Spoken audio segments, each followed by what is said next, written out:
Welcome to the Ernie Chambers Show.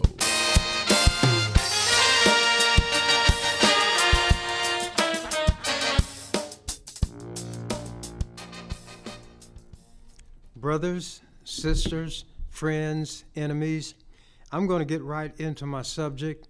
So much is happening in Gaza with Israel and the outbreak of demonstrations throughout the country and in other countries that I'm going to read because it will hold me more to the topic and I won't stray as far afield. So I'm going to get right into it. And this is dated March 9th of this year. It was in the Omaha World Herald. Unless I say otherwise, all of these were in the World Herald. And if it came from another paper, they would make note of it. Some children in Gaza are dying of hunger. Rafah, Gaza Strip. It's not just Israeli bombs that have killed children in war-ravaged Gaza. Some are now dying of hunger. Officials have warned for months that Israel's siege and offensive were pushing the Palestinian territory into famine. Hunger is most acute in northern Gaza, which has been isolated by Israeli forces and has suffered long cutoffs of food supplies. At least 20 people have died from malnutrition and dehydration at the North's Kamal, Adwan, and Shifa hospitals. That's according to the health ministry. Most of the dead are children, including one as old as 15, as well as a 72-year-old man. Particularly vulnerable children are also beginning to succumb in the south. I have a sock here right quick. Think of this as Gaza, and the bombing and the siege from Israel started up here at the top. They told the people to move because they were going to be attacking, airplanes and so forth. So the people started moving southward, down. And when they got to this point, they were told that they had to move again. Some tried to go back north, but they were not able to. They stopped. So they continued to be pushed. And finally, to make a long story short, they wound up down here in the toe, which is Rafah. And there are over 1 million people in that area. So keep in mind the sock idea and the people being driven southward by Israeli forces. Continuing. At the Emirati hospital in Rafah, 16 premature babies died of malnutrition-related causes over the past 5 weeks, one of the senior doctors said. The child deaths we feared are here, Adeli Kaur, UNICEF's Middle East chief, said in a statement. Israel's bombardment and ground assaults have already wreaked a high toll among children, who, along with women, make up nearly 3/4 of the more than 30,800 Palestinians killed, according to the Gaza Health Ministry. Malnutrition is generally slow to bring death, striking children and the elderly first. Other factors can play a role. Underfed mothers have difficulty breastfeeding children. Diarrheal diseases rampant in Gaza due to lack of clean water and sanitation leave many unable to retain any of the calories they ingest, said a UNICEF official who is a child nutrition expert. Malnutrition weakens immune systems, sometimes leading to death from other diseases. The siege. Israel largely shut off entry of food, water, medicine, and other supplies after launching its assault on Gaza after Hamas's October 7th attack on southern Israel. The fighting killed about 1,200 people, and Palestinian militants took about 250 hostages. It has allowed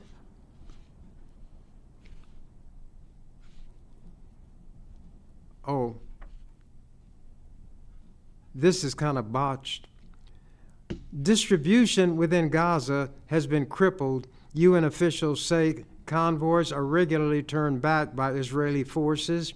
The military often refuses safe passage amid the fighting, and aid is snatched off trucks by hungry Palestinians en route to drop-off points. Conditions in the north, largely under Israeli control for months, have become desperate. Entire districts of Gaza City and surrounding areas have been reduced to rubble by Israeli forces. Still, hundreds of thousands of Palestinians remain. Meat, milk, vegetables, and fruit are nearly impossible to find. That's according to several residents who spoke to the Associated Press. The few items in shops are random and sold at hugely inflated prices, mainly nuts, snacks, and spices. Most people eat a weed that crops up in empty lots known as kabiza. Fatima, that's the name of the weed.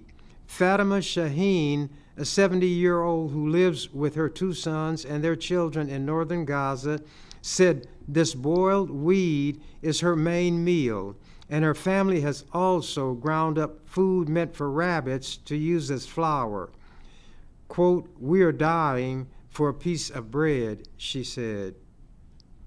Dr. Hussan Abu Safaya, the acting head of Kamal Adwan Hospital, told the Associated Press his staff treats 300 to 400 children a day, and that 75% of them are suffering from malnutrition. Recent airdrops of aid by the U.S. and other countries provide far lower amounts of aid than truck deliveries, which have become rare and somewhat dangerous. UNRWA, that's this UN outfit, says Israeli authorities have not allowed it to deliver supplies to the north since January 23rd. The World Food Organization, which had paused deliveries because of safety concerns, said the military forced its first convoy to the north in 2 weeks to turn back Tuesday. When the Israeli military organized a food delivery to Gaza City last week, troops guarding the convoy opened fire as thousands of hungry Palestinians mobbed the trucks. Some 120 people were killed in the shooting, as well as by being trampled in the chaos. At Emirati Hospital, Dr. Ahmad Al-Shir, deputy head of the nursery unit, said the recent deaths of premature babies was rooted in malnutrition among mothers. Malnourishment and extreme stress are both factors causing premature underweight births, and doctors say anecdotally, cases have risen during the war, though the UN does not have the statistics. Remember, if you watch the news, the newscaster reads all through the program, looks up occasionally. Al-Shir said premature babies are treated for several days to improve their weight, but then they're released home, which is often a tent with not enough heat, with mothers too malnourished to breastfeed and milk difficult to obtain. Parents sometimes give newborns plain water instead, which is oftentimes causing diarrhea. Within days, the babies are brought back to us in a terrible state. Some were brought already dead, Al-Shir said. He said 14 babies at the hospital died in February and 2 more so far in March. Currently, the hospital's wards have 44 babies under 10 days old with weights as low as 4 pounds, some on life support. Every incubator has at least 3 premature babies in it, raising the risk of infection.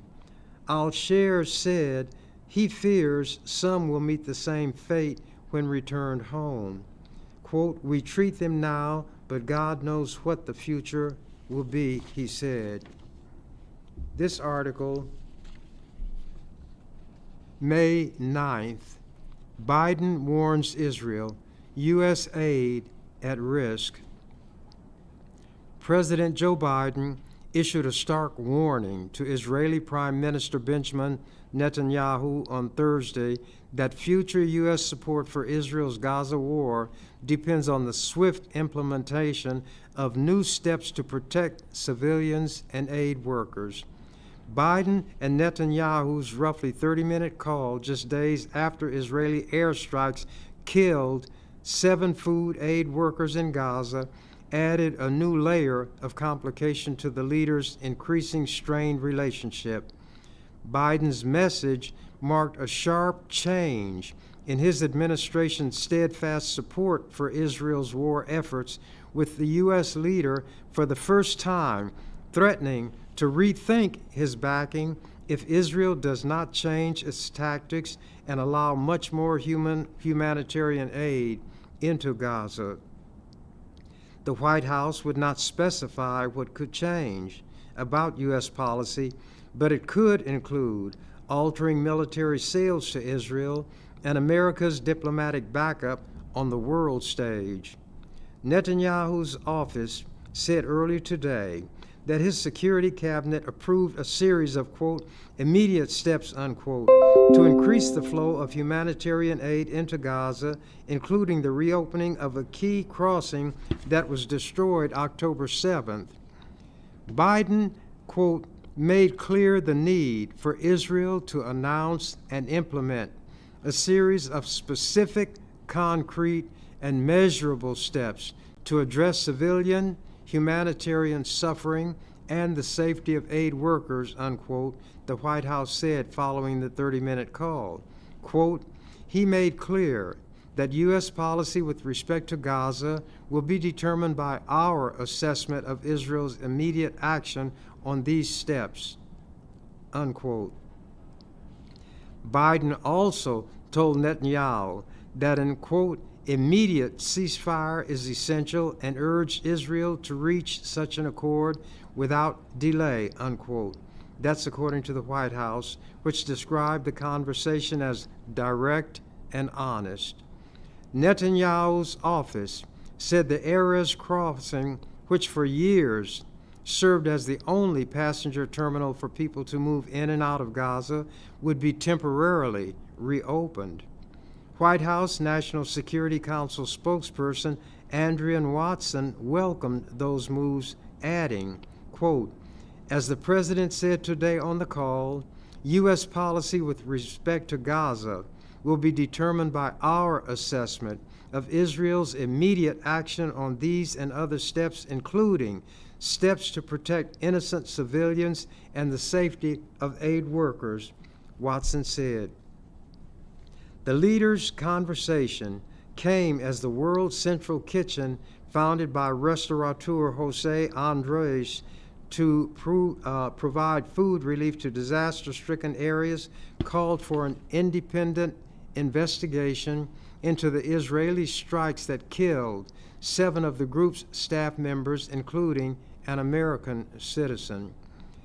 Israel acknowledged responsibility for the strike on the World Central Kitchen workers, but said the convoy was not targeted and their deaths were not intentional. The country continues to investigate. The White House said the U.S. had no plans to conduct its own investigation. Separately, Secretary of State Antony Blinken, I don't know if they call him Blinken because that's what he does with his eyes, but anyway, Secretary of State Antony Blinken told reporters in Brussels that U.S. support would be curtailed if Israel does not make significant adjustments to how it's carrying out the war against Hamas. While House National Security spokesman John Kirby echoed the call for tangible and concrete changes to be taken by the Israelis beyond reiterating long-stated calls for allowing additional aid to get into Gaza. Quote, if there's no changes to their policy, in their approaches, then there's going to have to be changes to ours, Kirby said. Quote, there are things that need to be done. There are too many civilians being killed, unquote. Biden also renewed his concerns about Netanyahu's plan to carry out an operation in the southern Gaza city of Rafah, where about 1.5 million displaced Palestinians are sheltering. Rafah, down here in the toe of the stocking, 1,500,000 people that have been pushed down from the north by Israeli bombs, artillery, and other heavy weaponry. Still, the Biden administration has proceeded with arms transfers and deliveries to Israel, many of which were approved years ago. So, as they say, talk is cheap. It takes money to buy land. This May 10th, Netanyahu disregards threat to halt weapons. These people show to his face, Biden, how little they think of him. He can say what he pleases, but they're going to do what they please, and Biden will always fold or knuckle under. Israeli military already has the arms it needs for Rafah, an Israeli official says. From the Associated Press, Jerusalem, Israeli Prime Minister Benjamin Netanyahu said Thursday that a U.S. threat to withhold some arms would not prevent Israel from continuing its offensive in Gaza, indicating it might proceed with an invasion of the packed city of Rafah against the wishes of its closest ally, the United States. In other words, as long as the United States goes along and lets that Israeli tail wag that big American dog, then things are fine, or as white people used to say when I was in high school, hunky-dory. But when Biden says change up and Netanyahu doesn't want to, he tells Biden in diplomatic language where he can go. Continuing, President Joe Biden has urged Israel not to go ahead with such an operation over fears it would exacerbate the humanitarian catastrophe in the Palestinian enclave. On Wednesday, he said the United States would not provide weapons for a Rafah offensive, raising pressure on Netanyahu. The U.S. also warned Thursday that Israel would deal a strategic win to Hamas if it carries out plans for the all-out assault on Rafah. But in a statement Thursday, Netanyahu said, quote, if we have to stand alone, we will stand alone. If we need to, we will fight with our fingernails. But we have much more than fingernails, unquote. And it had come from the United States of America. Israel's top military spokesman, Rear Admiral, and that's a real term in the military term, Rear Admiral. It's not saying he is the rear. You know what I'm getting at? Anatomically speaking. Israel's top military spokesman, Rear Admiral Daniel Hagari, also appeared to downplay the effect of any arms holdup. Quote, the Army has munitions for the missions it plans and for the missions in Rafah too. We have what we need, unquote, he said in response to a question at a press conference. Israel has repeatedly threatened to invade Rafah, where about 1,300,000 Palestinians, more than half of Gaza's population, took refuge. And what was happening when Israel would warn the people in the north that there was going to be action, so move southward? When the people wound up where they were told to move, there were attacks there, and hundreds of Palestinians were killed in the place where Israel told them to go. Israel was like a butcher. Rafah and all of the Gaza Strip are like a slaughterhouse. Let me continue.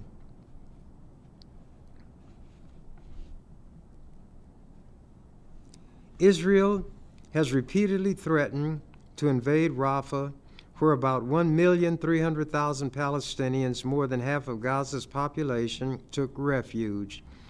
The city in southern Gaza is the main hub for humanitarian operations, which were severely hindered by the closure of Gaza's two main crossings this week. Israel claims Rafah is the last stronghold of Hamas and says the army must go in if it hopes to dismantle the militant group. When you've got 1,300,000 people clustered here, being told to move from up here by Israel to move down here, and now there they are, and Israel is going to use airplanes to drop bombs, they're going to use artillery, and they're going to use tanks. You could not spit without it landing on a human being. But obviously, the Israelis don't consider the Palestinians to be human beings. Continuing. In an earlier response to Biden's decision, Israel's far-right national security minister, Itamar Ben-Gvir, wrote a post on social media with a heart between the words Hamas and Biden. Here's a heart and Hamas. And that heart connects Biden and Hamas. Such contempt shown for the United States of America, the Colossus of the North. Continuing.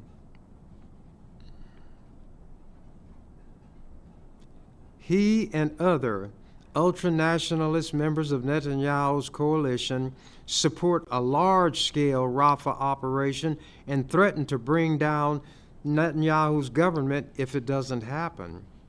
Quote, "Our view is any kind of major Rafah ground operation would be actually strengthening Hamas's hands at the negotiating table, not Israel's," White House National Security spokesman John Kirby said Thursday.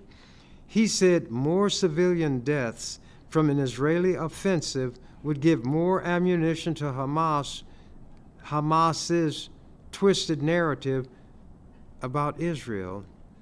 Aid groups say a Rafah invasion would be catastrophic.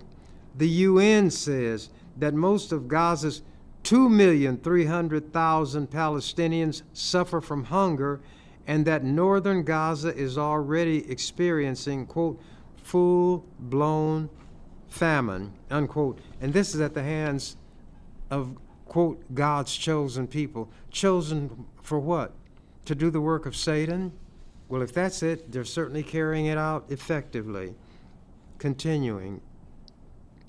Even the limited operation Israel launched earlier this week, in which a tank brigade captured the Gaza side of the Rafah border crossing with Egypt, threw humanitarian operations into crisis.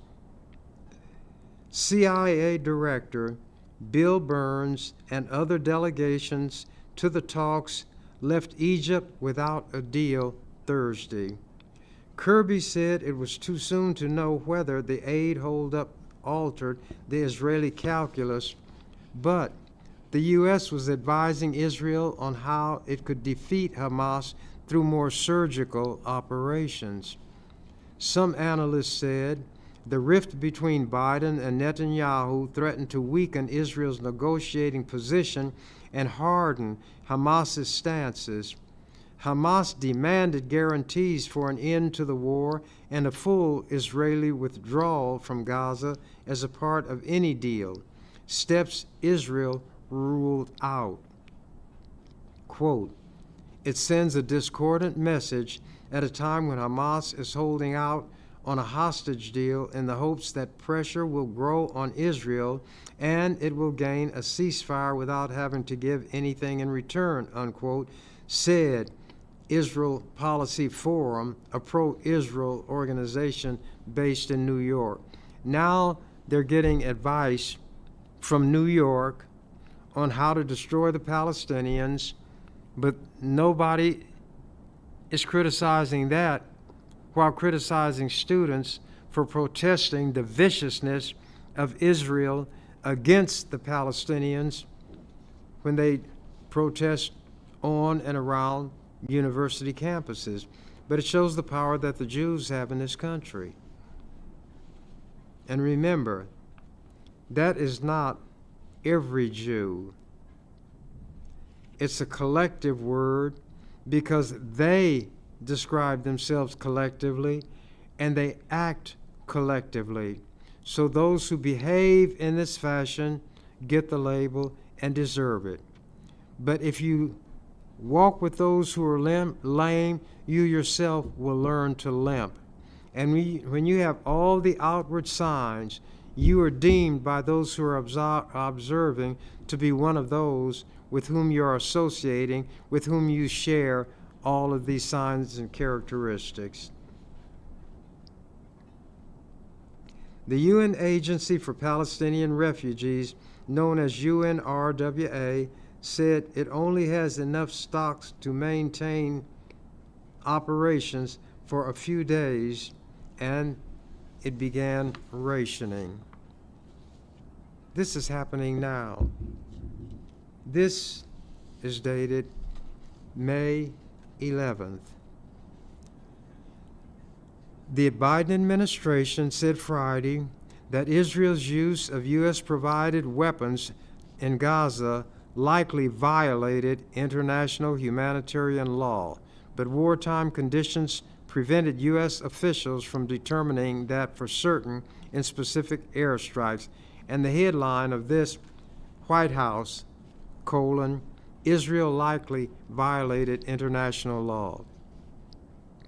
The administration's finding of reasonable evidence to conclude that its ally breached international law in its conduct of the war in Gaza, released in a summary of a report being delivered to Congress on Friday, represents the strongest such statement from Biden officials. Its caveat that it was unable immediately to link specific U.S. weapons to individual strikes by Israeli forces in Gaza, however, could give the administration leeway in any future decision on whether to restrict U.S. provisions of offensive weapons to Israel. The administration's findings, a first-of-its-kind assessment that was compelled by President Joe Biden's fellow Democrats in Congress, came after 7 months of airstrikes, ground fighting, aid restrictions that so far claimed the lives of almost 35,000 Palestinians, mostly women and children. Suppose that Hamas killed 35,000 Jews, most of whom were women and children. Would the world be in an uproar? Palestinians are deemed subhuman, obviously, and the Jews are treating them in a way that they would be criticized for if they did it to beasts of burden, or if they slaughtered beasts for meat and did it in this fashion, they would be roundly condemned. So they deem the Palestinians to be subhumans, or the Untermenschen, which the Nazis referred to the Jews as being when they were gassing them, burning them, and shooting them. Biden has tried to walk an ever finer line in his support of Prime Minister Benjamin Netanyahu's war against Hamas. He faces growing rancor at home and abroad over the soaring Palestinian death toll and the onset of famine, caused in large part by Israeli restrictions on the movement of food and aid into Gaza. Meanwhile, the UN General Assembly voted by a wide margin Friday to grant new, quotes, rights and privileges, unquote, to Palestine and called on the Security Council to reconsider Palestine's request to become the 194th member of the United Nations. What people don't realize is that those Jews who came to Palestine were not indigenous people. They were kicked out of Europe. They were kicked out of every country in Europe where they went. Spain, Portugal, you name the country, and they were kicked out. They wound up going to South Africa and joining the white South Africans in oppressing the indigenous black population. When we talk about apartheid in South Africa, how vicious it was, the Jews were right there underwriting it, undergirding it. They had an official tie-in with the racist South African government. Black people need to know that. The Jews did not have a state in Palestine. They went to Palestine in the way that Europeans came to this country and stole the land from the indigenous people. And this rhyme, as I mentioned it to you all, if you remember it, was said about the Japanese degrading them, but it applies to what the Jews did when they came to Palestine. Jews were not in Palestine. Palestinians were there. That's why it was called Palestine. How courteous the Japanese. He always say, "Excuse it, please." Walk into his neighbor's garden, smile, and says, "I beg your pardon." Then he grins his friendly grin, invites his hungry family in, and then he bows his friendly bow.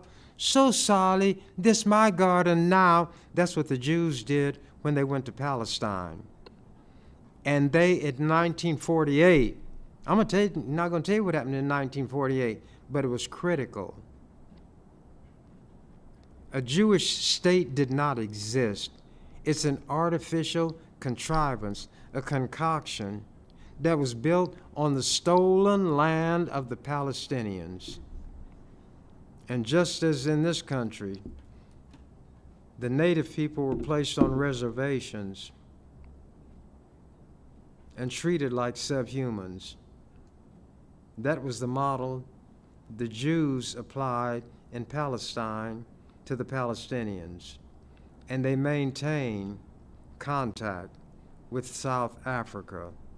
And the United Nations officially identified Zionism, which is going to Palestine, Zionism as racism.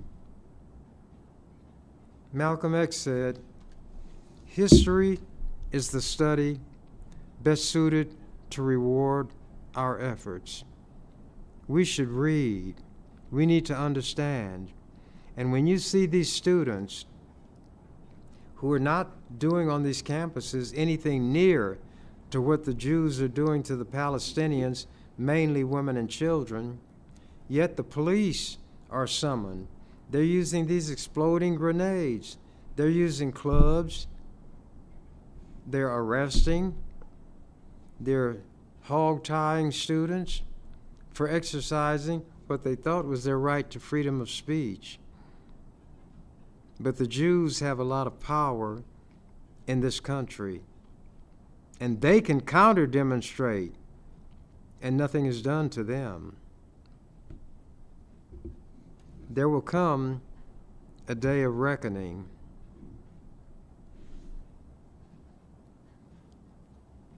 Let me see if I can find my place.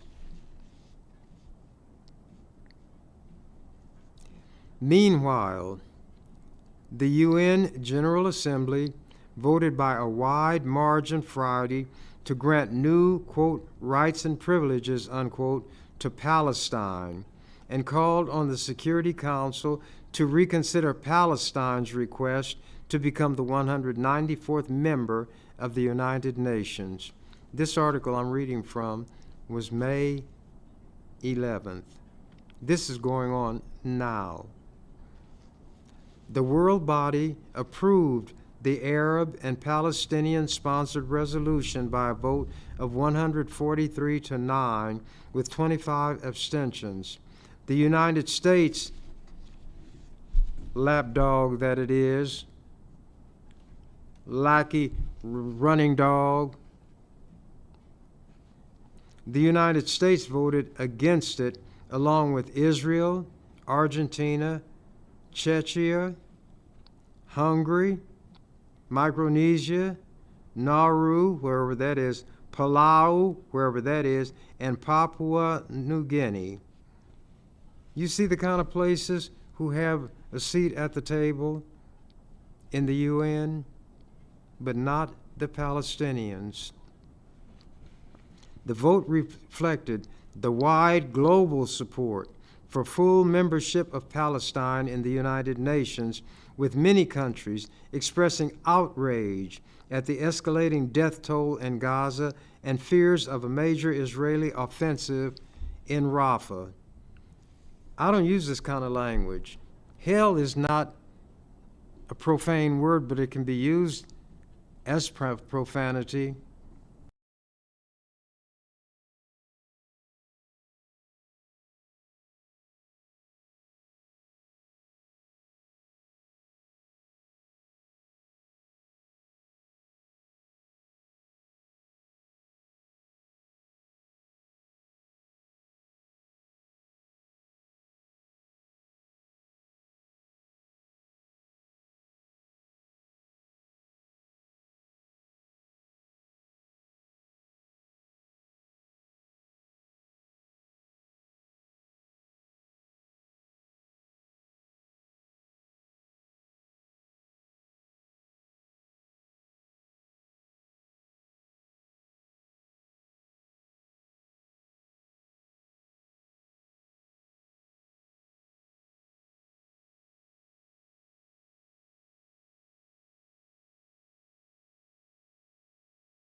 You've been watching The Ernie Chambers Show. If you'd like to leave suggestions, email us at ewcfacts@gmail.com. That's ewcfacts@gmail.com. This is an EWC Communications production.